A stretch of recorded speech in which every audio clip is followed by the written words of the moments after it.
Nos últimos 30 dias, eu fiz 3 viagens diferentes aqui na Europa para cobrir 3 eventos. Saí de Valência e fui para Hamburgo, para Málaga e Madrid, acompanhar debates a respeito de inovação, tecnologia, sustentabilidade, investimentos de impacto e regeneração. Nesse vídeo, eu vou te levar comigo para a gente ver juntos um pouco do que eu vi nessas viagens.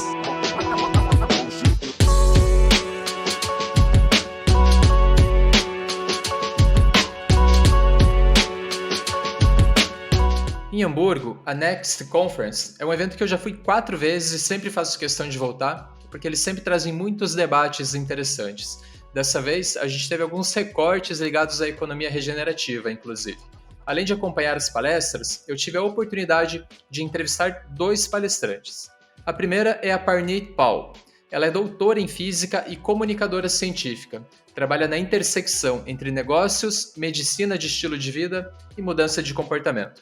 É algo bem diferente mesmo. Na palestra, ela fez uma conexão entre a nossa saúde e a da Terra, ao dizer que se o planeta está em chamas, a gente também está inflamado, em razão de um estilo de vida que é muito acelerado, estressado, baseado no consumismo e nessa busca exaustiva por crescimento ilimitado e alta performance. Isso tudo e outros elementos acabam gerando também a inação climática. Na entrevista, a gente fala muito sobre isso, sobre a relação entre saúde, sustentabilidade e tomada de decisão, inclusive. A entrevista na íntegra vai ser publicada para os assinantes do Farol da Economia Regenerativa, mas preste atenção nesse trecho em que ela fala sobre ansiedade climática. Eu achei muito interessante. Of course, if you're feeling anxious, if you're feeling depressed, see a professional about that. This is very real, what you are feeling. I would also say to not feel bad. It just means that you care about the planet, so there's nothing wrong with you. I think this is an appropriate response, right? Like when we see the suffering around us, I think it's important for us to feel those difficult emotions, but my encouragement will be to learn the capacity of how to deal with your difficult emotions, which means that you can lean into them, feel them fully, and then engage our compassion, which is a very different quality to empathy. Compassion means we notice suffering and then we get motivated to take action. Eu também entrevistei o Tim Leberecht. Ele é co-CEO da House of the Beautiful Business, uma rede global que trabalha para fomentar uma economia centrada na vida. Perguntei a ele sobre como um movimento como esse, tão nichado, tão específico, pode ser escalado a ponto de romper a bolha dos, digamos, já convertidos. Olha o que ele falou. I think it's a matter of persistence, and I think the crisis or the polar crisis is so urgent right now. So climate, mental health, geopolitical instability, social divisions, polarization, they're all related, right? So these mutually compounding crises, the so-called polar crisis, it's becoming so urgent that everybody realizes that business needs to change. The externalities are too high, like mental health, climate change, and so forth. So there's a great openness towards changing. That's not going to happen overnight, but people are listening to our ideas, and we are inside organizations that 85 years ago would not have even let us in.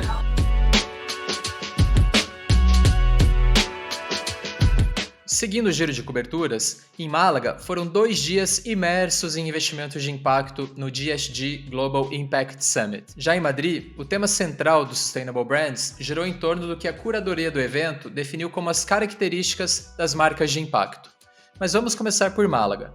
Em meio a muitos debates sobre instrumentos financeiros para destravar iniciativas de impacto, o papel da filantropia nessa agenda, entre outros temas, sobrou espaço também para conversas mais humanas e reflexivas, como, por exemplo, a sugestão de uma palestrante de nos preocuparmos menos com inteligência artificial e mais com inteligência ecológica. A Economia B era o único veículo brasileiro cobrindo esse, que é um dos principais eventos de investimento de impacto do mundo. A gente fez uma apuração muito atenta, que conta inclusive com entrevistas em vídeo com parte da comitiva brasileira. Um dos entrevistados é o Lucas Ramalho Maciel, diretor de Novas Economias no Ministério do Desenvolvimento, Indústria, Comércio e Serviços. Ele estava lá para falar sobre a Estratégia Nacional de Economia de Impacto, a N-Impacto. Ele participou de um painel sobre mobilização de capital e falou sobre como o Brasil está se posicionando em relação à agenda socioambiental. É impossível a gente tratar a agenda ambiental, a agenda do combate à mudança climática e a agenda de combate às desigualdades sem olhar necessariamente para a América Latina, sem olhar necessariamente para o Brasil. A gente tem todo o potencial de usar uma das forças mais potentes já inventadas pela humanidade, que é o mercado, que é a força dos investimentos, e a gente conseguir direcionar toda essa força para a resolução de problemas sociais e ambientais. Eu acho que isso é um super desafio que está presente não só para investidores, não só para a sociedade, para os governos também. Nós precisamos, enquanto governo, desenvolver novas regras, novos mecanismos que ajudem a canalizar esses investimentos para o planeta e para as pessoas. A comitiva brasileira foi organizada pela Aliança pelo Impacto, uma iniciativa que existe desde 2014 para fomentar o ecossistema de investimento e negócios de impacto no país. Eu conversei com o Ricardo Ramos, diretor executivo da Aliança, para entender melhor o trabalho deles e também para falar sobre como o Brasil pode, enfim, se tornar o país do futuro. Quando a gente conversa hoje, quando a gente fala, ou quando sabem que a gente é do Brasil, as conversas são sempre com uma visão positiva de construção e de como o Brasil pode assumir cada vez um papel maior e ainda mais relevante.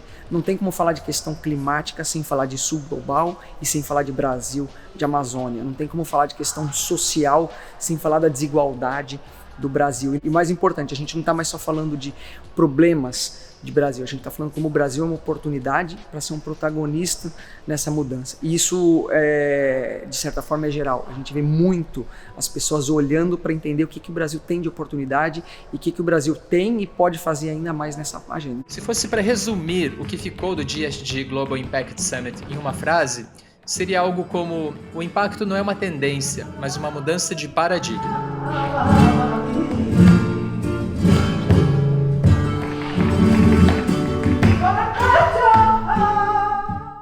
Já em Madrid, o Sustainable Brands, organizado pela Quiero, agência de comunicação e empresa B espanhola, trouxe líderes de ONGs internacionais como a Rainforest Alliance e empresas como Ben & Jerry's, Fujitsu, Bimbo, ASICS, entre outras, para falar sobre as 6 características das marcas de impacto, que, segundo eles, são propósito ativo, abordagem sistêmica, visão regenerativa, impacto no centro do produto ou serviço, consistência em tempo e recursos e medição e reporting de impacto. A gente vai falar mais sobre isso nas próximas semanas, mas para encerrar essa viagem, eu vou te deixar com um trecho da palestra de Etienne White.